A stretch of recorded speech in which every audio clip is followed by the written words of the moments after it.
ஆகவே இது கோட்டபாய ராஜபக்சவை பொறுத்த வரைக்கும் ஒரு பின்தங்கிய நிலை. அவர்களுக்கு இன்னும் இந்த கயிறு இறுகின்றது என்பதனை புரிய வைக்கக்கூடிய அசாத் மௌலானா அவர்களோட முன்னாள் ஜனாதிபதி கோட்டபாய ராஜபக்ச அவர்கள் எடுத்துக்கொண்ட புகைப்படம் ஒன்றும் சமர்ப்பிக்கப்படும். இவருக்கு ஏதோ ஒரு வகையில் தொடர்பு இருக்கின்றது என்பதனை புகைப்படத்தினூடாக சட்டமாதிப தரப்பு நீதிமன்றத்துக்கு தெரிவித்திருக்கின்றது. கோட்டபாய ராஜபக்சவுக்கு இது நினைவிலேயே இல்லை. இப்படியாக புகைப்படம் எடுத்து வைத்துக் கொள்றதை நினைவில் யுத்தம் இடம்பெற்ற காலப்பகுதியில் கொழும்பில் பல குண்டு தாக்குதல்கள் இடம்பெற்றது. பேருந்துகளில் குண்டு தாக்குதல் இடம்பெற்றது. பல முக்கிய நபர்கள் மீது குண்டு தாக்குதல்கள் மேற்கொள்ளப்பட்டது. அவ்வாறான குண்டு தாக்குதல் எல்லாம் உண்மையில் யாரால் மேற்கொள்ளப்பட்டது என்ற கேள்வியும் ஏற்படும். ஆட்சி மாற்றத்திற்காக நடைபெற்ற ஒரு விடயம்தான் உயிர்த்த நேர தாக்குதல் என்கின்றத கிருசாந்தி கொலை வழக்கில் குற்றவாளியாக தீர்ப்பளிக்கப்படுகின்ற பொழுதுதான் செம்மணி போன்ற மிகப்பெரிய ஒரு மனித உரிமை மீறல் இடம்பெற்றது. இங்கு மஹிந்த ராஜபக்சவனுடைய குடும்பத்தினருடைய தொடர்பு இருக்கின்ற என்று கூறப்படுகின்ற பொழுது மிக பெரும் வாய்ந்தவர்கள் அவரை காப்பாற்றுவதற்கான ஒரு முயற்சியாகவும் ரவீந்திரநாத்துக்கு தொலைபேசி அழைப்புகள் மூலம் மிரட்டல் விடப்பட்டது. இது நேரடி தொடர்பு. பிள்ளையானுடைய கோட்டபாய ராஜபக்ச சம்பந்தப்பட மாட்டார்.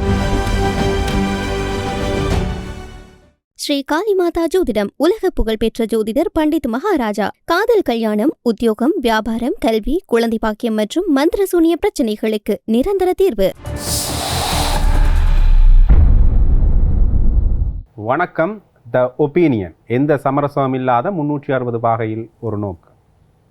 அண்மையில் கோட்டபாய ராஜபக்ச அவர்கள் ஒரு மனு ஒன்றினை நீதிமன்றத்துக்கு சமர்ப்பித்திருந்தார். அந்த மனுவில் என்ன விடயம் குறிப்பிடப்பட்டிருந்தா, இந்த உயிர்த்த நேர தாக்குதல் சம்பந்தமான விடயத்தில் தான் பயங்கரவாத தடை சட்டத்தில் கை செய்வதை தடுக்க கூறியதாக அந்த மனு அமைந்திருந்தது. அது சம்பந்தமான விடயங்கள் இன்றைய தினம் நீதிமன்றத்தில் கவனத்தில் எடுத்துக்கொள்ளப்பட்டிருந்தது. இந்த விடயங்கள் பேசப்படுகின்ற பொழுது இதனுடைய தீர்ப்பாக இந்த விசாரணையை ஜூலை 6 மற்றும் ஜூலை 9 தேதிகளுக்கு ஒத்திவைக்க நீதிமன்றம் முடிவு செய்திருக்கின்றது. இது சம்பந்தமாக இந்த பிரதிவாதிகள் சார்பில் முன்னிலையான பிரதி சொலிசிஸ்டர் அவர்கள் ஒரு புகைப்படம் ஒன்றினை மண்டலம் முன்வைக்கின்றார். அந்த புகைப்படத்தில் அசாத் மௌலானா அவர்களோட முன்னாள் ஜனாதிபதி கோட்டபாய ராஜபக்ச அவர்கள் எடுத்துக்கொண்ட புகைப்படம் ஒன்றும் சமர்ப்பிக்கப்படுகின்றது. இது தொடர்பாக கோட்டபாய ராஜபக்ச சார்பில் முன்னிலையான சட்டத்தண்ணி பேசுகின்ற பொழுது இந்த விடயம் சாதாரணமான ஒரு விடயம். அது மட்டும் இல்லாமல் கோட்டபாய ராஜபக்சவுக்கு இது நினைவிலேயே இல்லை. இப்படியாக புகைப்படம் எடுத்து வைத்துக் கொள்கிறத நினைவில் வைத்திருக்கிறது அவர் அவசியமான விடயம் இல்லை. இது சாதாரணமான விடயம் என்ற அடிப்படையில் அவர்கள் தங்கள் தரப்பு விவாதங்களை முன்வைத்திருக்கின்றார்கள். இது தொடர்பாகத்தான் நாங்கள் விவாதிக்க இருக்கின்றோம். எங்களோடு ஊடகவியலாளர் பிரஸ்னம் இணைந்திருக்கிறார். வணக்கம் பிரஸ்னம். வணக்கம். இந்த விடயங்கள் தொடர்பாக பேசுகின்ற பொழுது ஏற்கனவே ராஜபக்ச குழாமினரை சார்ந்துதான் இந்த விடயம் நகர்கின்றது. குறிப்பாக இவர்கள் ஆட்சிக்கு வந்த பிறகே ஆட்சி மாற்றத்திற்காக நடைபெற்ற ஒரு விடயம்தான் உயிர்த்த நேர தாக்குதல் என்கின்றத பொது வழிகளிலையும் பாராளுமன்றத்திலையும் பேசியிருந்தார்கள். பொதுமக்கள் பாதுகாப்பு அமைச்சர் பேசியிருந்தார், விமல் ரத்நாயக் அவர்கள் பேசியிருந்தார். ஆகவே இந்த விடயங்கள் ஏற்கனவே இவர்கள் அந்த ஒரு நிலைப்பாட்டில் தான் இருக்கின்றார்கள் என்ற ஒரு பிம்பத்தை வெளிப்படுத்தியிருந்தது. அந்த வகையில் இப்பொழுது கோட்டபாய ராஜபக்ச அவர்கள் மேலே முன்வைக்கப்பட்டிருந்த இந்த விடயம் கூட அசாத் மௌலானா அவர்களோடு எடுத்துக்கொண்ட புகைப்படத்தை சமர்ப்பித்தது கூட ஒரு பெரிய அளவில் பேசப்படையில. காரணம் என்னென்னு பார்த்தீங்கன்னா, வளமையாக அரசியல்வாதிகளோட இந்த புகைப்படம் எடுத்துக்கொள்கிறதோ அல்லது பிரபலமானவர்களோட புகைப்படம் எடுத்துக்கொள்கிறதோ ஒரு வளமையான விடயம். அது மட்டும் இல்லாமல் அதை அவர் நினைவில் வைத்துக் கொள்ளவில்லை என்ற விடயத்தையும் அவர் அதில் குறிப்பிட்டிருந்தார். அதற்கும் ஒரு காரணம் சொல்லப்பட்டிருந்தது. இந்த புகைப்படங்களை எடுத்துக்கொள்கிறத நினைவில் வைத்திருக்கிறது அவ்வளவு பெரிய விடயமும் இல்லை என்ற அடிப்படையில் பேசப்படுகிறது. ஆக இந்த குற்றச்சாட்டுக்கள் ஒரு வகையில் நகர்ந்து கொண்டிருக்கின்றன. அது மட்டும் இல்லாமல் முன்வைக்கப்படுகின்ற குற்றச்சாட்டுகளும் அல்லது நடத்தப்படுகிற விசாரணைகள், வாக்குமூலங்கள் என்பதும் கூட ஒரு சாதாரணமான விடயங்களாக இருக்கின்றன. அசாத் மௌலானாட்ட சென்று வாக்குமூலம் எடுத்தார்கள் என்று கூறியிருந்தார்கள். அந்த வாக்குமூலம் எப்படி இருந்தது என்றால், இது சிறையில் இவர் சந்திச்சிருந்தார். கோட்டபாய ராஜபக்ச பிள்ளையான சிறையில் சந்திச்சிருந்தார் என்கின்ற அடிப்படையில் தான் அந்த வாக்குமூலம் இருந்தது என்றும் குறிப்பிட்டிருந்தார்கள். இது சம்பந்தமாக பார்க்கின்ற பொழுது ராஜபக்ச குழாமினர் சிறையில் சென்று அவரை சந்திப்பதற்கான ஒரு வாக்குமூலத்தை எடுக்க வேண்டிய அவசியமே இல்லை. இதை வரவிடாப்பில் எடுத்திருந்தாலே தெரிஞ்சிருக்கும் என்று நாமல் ராஜபக்ச அவர்களே விமர்சித்திருந்தார். ஆகவே இவர்களுடைய விசாரணையோ அல்லது விமர்சிக்கின்ற பாங்கோ முன்வைக்கின்ற குற்றச்சாட்டோ ஒரு சாதாரணமான விடயங்களாகவே இருக்கின்றன. இதை பற்றி உங்களுடைய கருத்து என்னவாக இருக்கிறது? இல்லை, இன்றைய தினம் நீதிமன்றத்தில் அந்த புகைப்படத்தை சட்டமாதிப தரப்பு காட்டியது என்பது மேன்முறையீட்டு நீதிமன்றத்தில் இந்த உயிர்த்த ஞாயிறு குண்டு தாக்குதலுடன் எனக்கு எவ்வித தொடர்பும் இல்லை, இதனுடன் எனக்கு எந்த விதமான சம்பந்தமும் இல்லை, ஆகவே என்னை கைது செய்வதை தடுக்க கோரி அதற்கான ஒரு உத்தரவை கோரித்தான் கோட்டபாய அந்த நீதிமன்றத்தில் வழக்கு தாக்கல் செய்தார். ஆனால் இவருக்கு ஏதோ ஒரு வகையில் தொடர்பு இருக்கின்றது என்பதனை புகைப்படத்தினூடாக சட்டமாதிபர் தரப்பு நீதிமன்றத்துக்கு தெரிவித்திருக்கின்றது. அதான மிக முக்கியமான விடயம்.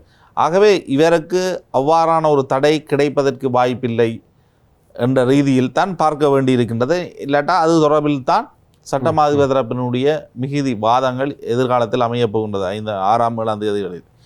என்னை பொறுத்த வரைக்கும் அப்படியான ஒரு புகைப்படம் தொடர்பில் சரியான விளக்கத்தை கோட்டபாய ராஜபக்ஷ தரப்பின் ஆஜரான சட்டத்தரணி வழங்கியிருக்க வேண்டும். அது எவ்வாறான விளக்கங்கள் அவர் வழங்கினார் என்ற முழுமையான விவரம் எனக்கு தெரியவில்லை. ஏதோ ஒரு வகையில் உயிர்த்த ஞாயிறு குண்டு தாக்குதல் தொடர்பில் தற்பொழுது முன்னெடுக்கப்படுகின்ற விசாரணைகளின் அடிப்படையில் சுரேஷ் சாலைக்கு தொடர்பு என்று கூறப்படுகின்றது, பிள்ளையானுக்கு தொடர்பு என்று சொல்லப்படுகின்றது. அதனுடன் தொடர்புபட்டவரான மௌலானா அந்த வாக்குமூலத்தின் அடிப்படையில் கோட்டாக்கும் ஏதோ ஒரு வகையில் தொடர்பு இருக்கின்றது. ஏனெனில் இவர்கள் அனைவரும் நிற்கின்ற ஒரு புகைப்படமாக அது இருக்குமானால், அவர்கள் 2017ஆம் ஆண்டு காலப்பகுதியில் எடுக்கப்பட்ட ஒரு புகைப்படம் என்றால், இந்த சம்பவங்கள் ஏதோ ஒரு வகையில் ஒரு தொடர் நிகழ்வுகளாக இருக்கப் போகின்றது என்பதனை வெளிப்படுத்துகின்ற விடயமாகத்தானே அந்த புகைப்படத்தை பார்க்க முடியும். ஆகவே இது கோட்டபாய ராஜபக்சவை பொறுத்த வரைக்கும் ஒரு பின்தங்கிய நிலை. அவர்களுக்கு இன்னும் இந்த கயிறு இறுகின்றது என்பதனை புரிய வைக்கக்கூடிய சட்டமாதிபர் தரப்பினுடைய ஒரு முயற்சியாகத்தான் பார்க்க முடியும். இப்படித்தான் அடுத்தடுத்த கட்டங்கள் செல்ல போகின்றதென்றால், இவர்கள் அரசாங்கம் அல்லது அரசாங்க அமைச்சர்கள் பேசுகின்ற உயிர்த்த ஞாயிறு குண்டு தாக்குதல் தொடர்பிலான விடயங்கள் ஏதோ ஒரு முடிவை எட்டப் போகின்றது. ஏனெனில் கோட்டாவினுடைய கைது என்பது உடனடியாக நிற்கப் போகின்ற ஒரு விடயமில்லை. கோட்டா என்ற நபரை கைது செய்தவுடன் உயிர்த்த ஞாயிறு தாக்குதலுக்கான நீதிமன்ற விசாரணைகள் எப்படி போகப் போகின்றது என்ற ஒரு கேள்வி மிகப்பெரிய ஒரு கேள்வியாக மாறும். எனினும் இவர்கள் கூறுகின்ற அனைத்து விடயங்களும் நீதிமன்றத்தினுடைய நம்பகத்தன்மைக்கு எந்தளவு தூரம் இருக்கப் போகின்றதெல்லாம் ஒரு கேள்வி. அரசியல்வாதிகள் பல்வேறு விடயங்களை கூறலாம், சட்டமாதிபர் தரப்பும் பல விடயங்களை கூறலாம். எனவே நீதிமன்றம் ஒரு நம்பிக்கை தரக்கூடிய வகையில் இந்த விசாரணைகள் மாறுமா? ஏனெனில் இந்த தாக்குதலுடன் நேரடியாக தொடர்பட்டவர்கள் என்று வருகின்ற பொழுது அது படையின் உயர்மட்ட அதிகாரிகள் பலர் பரப்புகின்றார்கள். மஹிந்த ராஜபக்சவனுடைய குடும்பத்தினருடைய தொடர்பு இருக்கின்ற என்று கூறப்படுகின்ற பொழுது மிக பெரும் வாய்ந்தவர்கள் இதற்காக கைது செய்யப்பட வேண்டிய ஒரு நிலை ஏற்பட போகின்றது. ஆகவே இதுவரை காலம் இராணுவ ரீதியிலாக இடம்பெற்ற அந்த வெற்றி தேசிய பாதுகாப்பினுடைய காவலர்களாக பார்க்கப்பட்ட நிலைமையெல்லாம் முழுமையாக மாறி இவர்கள்தான் இவ்வாறான குண்டு தாக்குதல்களை வைத்தார்கள் என்ற நிலை வரப்போகின்றது. அதே நேரம் யுத்தம் இடம்பெற்ற காலப்பகுதியில் கொழும்பில் பல குண்டு தாக்குதல்கள் இடம்பெற்றது. பேருந்துகளில் குண்டு தாக்குதல் இடம்பெற்றது, பல முக்கிய நபர்கள் மீது குண்டு தாக்குதல்கள் மேற்கொள்ளப்பட்டது. அவ்வாறான குண்டு தாக்குதல் எல்லாம் உண்மையில் யாரால் மேற்கொள்ளப்பட்டது என்ற கேள்வியும் ஏற்படும். ஒரு ஆட்சியை பிடிப்பதற்காக குண்டு தாக்குதல் ஒன்றை நடத்தி பலரை பலி கொடுத்து ஆட்சியை கைப்பற்றியிருக்கின்ற ஒரு தரப்பு ஏன் முதலாக ஆட்சியை கைப்பற்றுவதற்காக மட்டும்தான் இந்த விடயத்தை முன்னெடுத்தார்களா, அல்லது இறுதி யுத்தத்தில் மிகப்பெரிய ஒரு யுத்தமாக இதனை காட்டுவதற்காகவும் தங்களுடைய யுத்தத்தை சர்வதேச சமூகத்துக்கு நியாயப்படுத்துவதற்காகவும் ஏற்கனவே இராணுவ புலனாய்வு பிரிவு உட்பட்ட தரப்புகள் இவ்வாறான குண்டு தாக்குதல்களை கொழும்பு நகரத்தில் நடத்தி இருக்கின்றார்கள். அதனுடைய ஒரு தொடர்ச்சியாகத்தான் இந்த தாக்குதல் சம்பவம், உயிர்த்த ஞாயிறு குண்டு தாக்குதல் சம்பவம் பார்க்கப்பட வேண்டிய ஒரு சூழ்நிலை வரும். இதுதான் முதலாவது குண்டு தாக்குதலா என்ற ஒரு கேள்வியும் இருக்கின்றதில்ல. மிக நீண்ட காலத்திற்கு இந்த குண்டு தாக்குதலை மறைத்திருக்கின்றார்கள். நான் நினைக்கவில்லை இது தனியாக கோட்டா தரப்பென்ற ஒரு தரப்பினால் இவ்வளவு காலம் மறைக்கப்படக்கூடிய ஒன்றா. ஏனெனில் இது நடந்த காலப்பகுதி என்பது நல்லாட்சி காலப்பகுதியினோடு, நல்லாட்சி காலப்பகுதியினோடு இவ்வளவு போலீஸ் அதிகாரிகள், முன்னாள் போலீஸ் அதிபர்கள் உட்பட இந்த விடயத்தில் வாயை திறக்கவில்லையே. ஆனால் இது நல்லாட்சி காலப்பகுதியில் நடந்திருந்தாலும் முன்வைக்கிற குற்றச்சாட்டு ஆட்சி மாற்ற தேவைக்கான ஒரு ஆட்சி ஒன்று மாற்றுவதற்கான தேவை இருக்கின்றது. ஆகவே அவர்கள் மேல ஒரு அவநம்பிக்கையை ஏற்படுத்தி இப்பொழுது நல்லாட்சியில் இருக்கிறவர்கள் மேல ஒரு அவநம்பிக்கையை ஏற்படுத்தி அதற்கு பிறகு இவர்கள் ஆட்சிக்கு வரணும். அப்படி என்ற நல்லாட்சியில் இருக்கிறவர்கள் இந்த உண்மையை வெளிப்படுத்தணும் இல்லோ, அப்படி வெளிப்படுத்தாம என்ன இருக்கலாம்.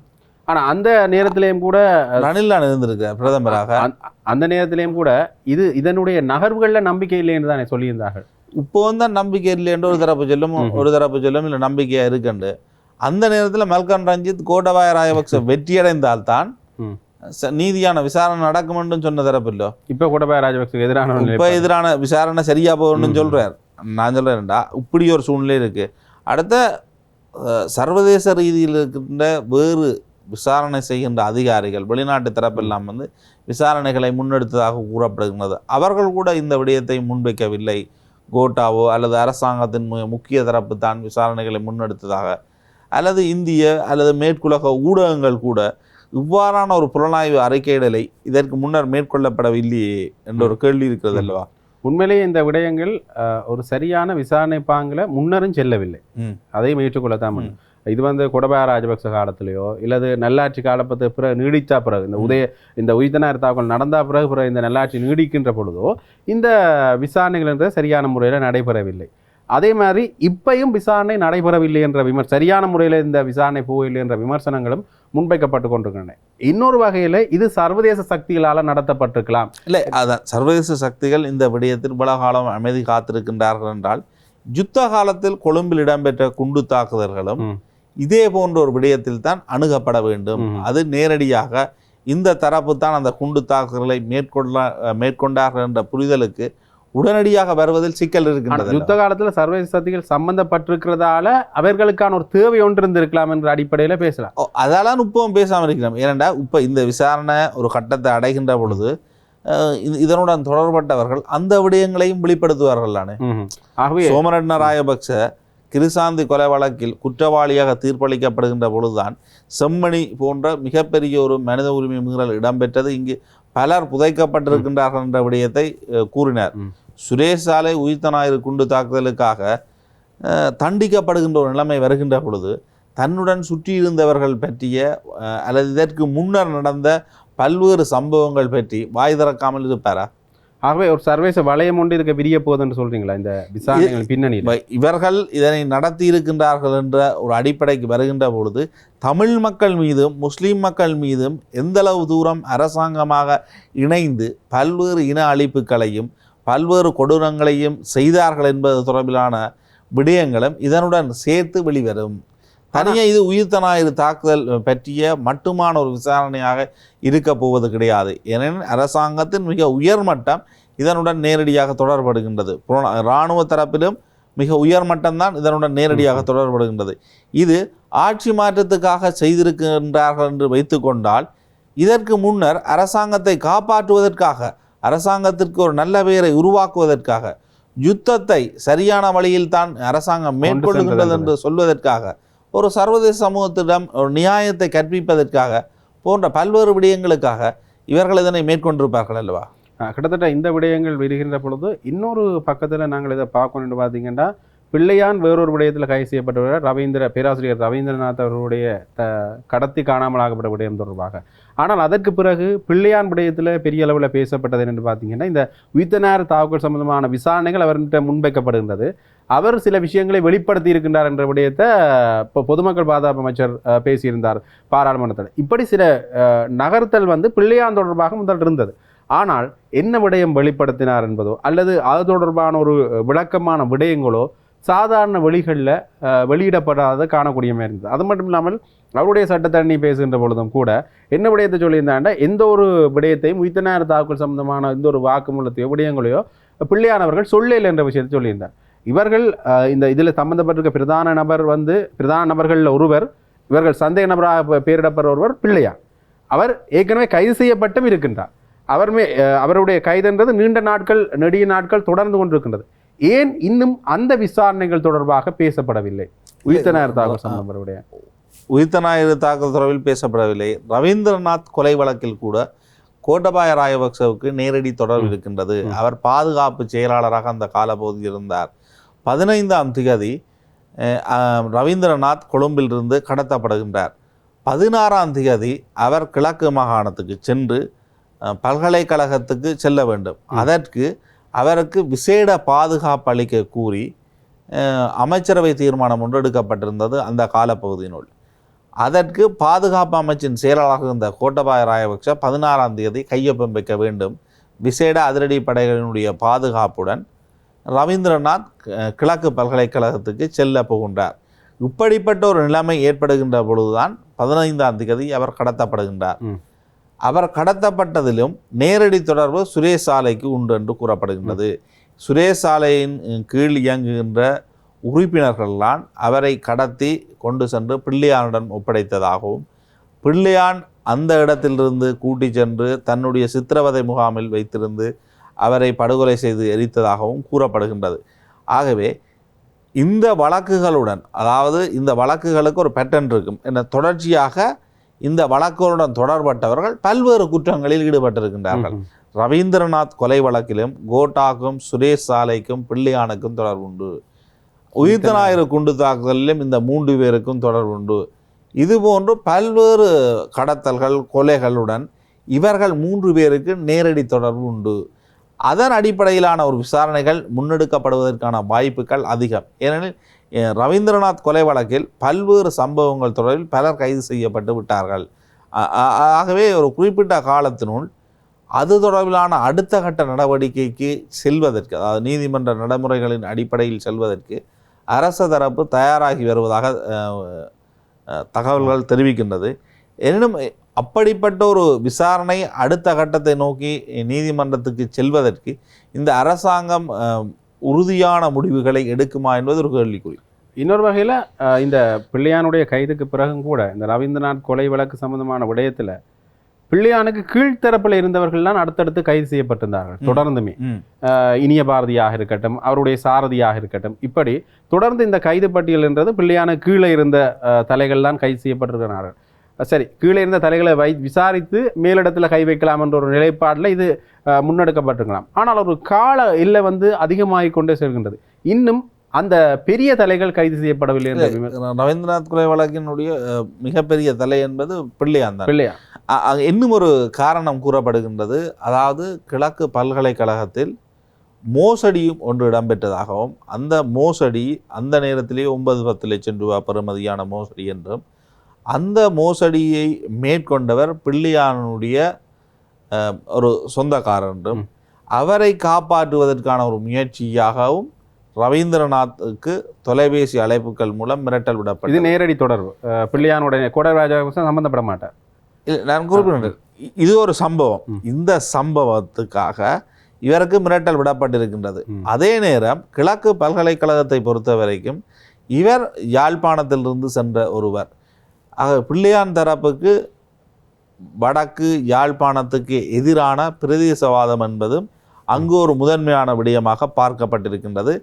இவர் யாழ்ப்பாணத்தைச் சேர்ந்தவர், அதனால் இந்த பல்கலைக்கழகத்தில் இருக்கக்கூடாது என்ற அடிப்படையிலும் சிந்திக்கப்பட்டிருக்கின்றது. இவர் கிழக்கு மாகாணத்துக்கு சென்று நீண்ட காலம் அங்கிருந்த ஒருவர், கிழக்கு பல்கலைக்கழகத்தின் ஆரம்ப ஸ்தாபகர்களில் ஒருவராக, முக்கியமானவராக கருதப்பட்ட ஒருவர் தான் ரவீந்திரநாத். ஆகவே அவருக்கு இயக்கங்களுடனும் ஒரு நேரடி தொடர்புகள் இருந்திருக்கின்றது. ஆகவே தன்னை இவ்வாறு இவர்கள் படுகொலை செய்வார்கள் என்பதை அவர் நினைத்திருக்க மாட்டார். நினைத்திருந்தால் அவர் தப்பிப்பதற்கான வாய்ப்புகள் இருந்திருக்கும். அவர் ஒரு நம்பிக்கையுடன் கிழக்கு மாகாணத்துக்கு தான் இந்த சேவையினை செய்ய வேண்டும், இதனுடன் கடந்த பல அபிவிருத்தி திட்டங்களுடன் அவர் நேரடியாக தொடர்பட்டிருந்தார். அவரை இவ்வாறு கடத்தி படுகொலை செய்ததன் பின்னர் வெளிநாடுகள் அது தொடர்பிலான உதவி திட்டங்களை உடனடியாக நிறுத்தியிருந்தது. அது அரசாங்கத்துக்கு தெரியும். ஆகவே அவர் படுகொலை செய்யப்பட்டது அரச புலனாய்வு பிரிவினருடைய நேரடி தொடர்பாளருடன் தான். அதே நேரம் 16ஆம் தேதி இவர் கடத்தப்படாமல் விட்டிருந்தால் 16ஆம் தேதி அவர் கிழக்கு மாகாணத்துக்கு சென்றிருப்பார். அதற்கு பாதுகாப்பு அமைச்சின் செயலாளர் என்ற வகையில் கோட்டபாய ராஜபக்ச கையொப்பம் வைக்க வேண்டிய தேவை ஏற்பட்டிருக்கும், அவருக்கு விசேட பாதுகாப்பை வழங்குவதற்காக. ஆகவே அந்த கையொப்பத்தை தான் வைக்கக்கூடாது என்பதற்காகத்தான் இந்த கடத்தலை அவர் அனுமதித்தாரா அல்லது தெரிந்து கொண்டும் விட்டாரா என்ற கேள்விகளும் உண்டல்லவா. ஆக இந்த விடயம் ஒரு பெரிய ஒரு விசாரணை வளையத்துக்குள்ள வருது. கோடபாய பிள்ளையானுடைய கைது சம்பந்தமான விடயத்தை சம்பந்தப்படுத்தியும் அதில் கோடபாய ராஜபக்ச குழாமினருடைய சம்பந்தப்பாடுன்றது இருக்கிறது. உயிர்த்தனாறு தாக்குதல் சம்பந்தமான விடயத்தில் பிள்ளையான் சார்ந்தோ அல்லது கோடபாய ராஜபக்ச சார்ந்த விடயங்களை நாங்கள் பேசுகின்ற பொழுதும் கூட அதற்குள்ளேயும் இந்த வளையம் ஒன்று நிற்கின்றது. ஆகவே சுற்றி சுற்றி பார்த்தால் இந்த வளையம் அது கங்காலே போகுதில்லையோ என்ற ஒரு கேள்வி இருக்கின்றது. கிட்டத்தட்ட இதுதான் உண்மை என்கின்ற அடிப்படையில் தான் இவர்கள் விசாரணையை மேற்கொள்கின்றார்களா, அல்லது இந்த வேறு விடயங்களுக்கு போவதற்கு ஏதுவான ஒரு சூழ்நிலையில் இந்த விசாரணைகள் நகர இல்லையா? ஏண்டா இதுக்குள்ளேயே மட்டும்தான் இருக்கணும் என்ற ஒரு நிலைப்பாடில் தான் இருக்கின்றார் என்ற ஒரு கேள்வி எழுகின்றதா இல்லையா? அது சிஐடியினுடைய விசாரணை. அது என்ன, ஆனால் எங்களுக்கு தெரிந்த வகையில் இந்த 2 வழக்குகளும் விசாரிக்கப்படுகின்றது. 2 வழக்குகளுடன் தொடர்பட்டவர்களை கடந்தும் இவர்கள் இணைந்து மேற்கொண்ட பல்வேறு குற்றங்கள் தொடர்பில் சில சாட்சியங்களை கைது செய்தவர்கள் கூறியதாக கூறப்படுகின்றது. பிள்ளையானுடன் தொடர்பட்டவர்கள்.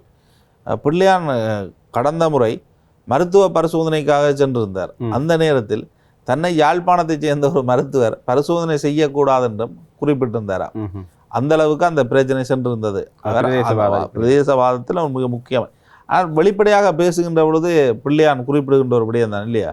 உண்மையிலேயே இந்த விடயங்கள் எல்லாம் ஒரு கிட்டத்தட்ட இந்த விடயங்களை வைத்து பார்க்கின்ற பொழுது பல காரணிகள் விரிகின்றன.